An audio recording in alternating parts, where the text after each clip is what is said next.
welcome back to the Art Studio. I've got episode number 49 for you today, which is the third installment of the three-part series about cut paper feathers. This is a do-it-yourself project, and so today I've got some ideas for how you can display your cut paper feather.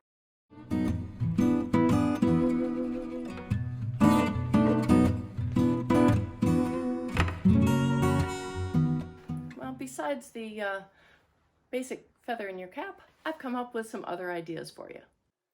This paper feather didn't have a whole lot of shape, so I was able to use a regular frame. You get more shadow and depth when you use a shadowbox frame like this one. I sometimes use these front-loading frames that you can get at Michael's. You can actually just pin into them if you like. I'm adding some rectangles of colored paper to give it a little bit more interest and fill the space better. Just a few quick pins and it's all set.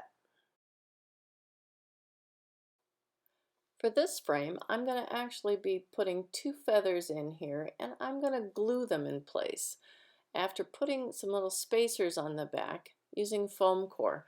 This will give them a little bit more dimension, but make sure to just put it on one side so you can still kind of bend the edges and give it the shape that you want it to have. Some neutral textured paper behind the feathers will give it a more natural look. This shadow box loads from the back, and like the frame before it, is just an inch deep. Framing isn't your only option. A tall glass vase or an antique pitcher can make a beautiful display. You might want to save a few of your feathers to add to your holiday tree next December. Have you ever heard of poster putty? This stuff is awesome. You can use it to stick your feathers on the woodwork, or you can stick it on wallpaper, it won't hurt it, or you can stick it on a glass window pane.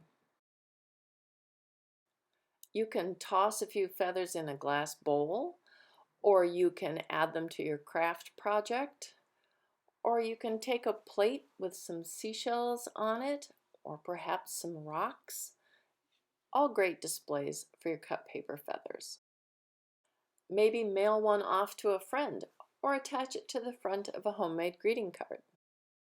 This one makes a nice bookmark for my travel guides.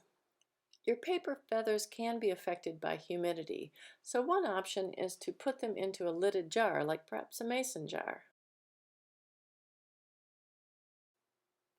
This is a mobile that's actually designed for hanging photographs.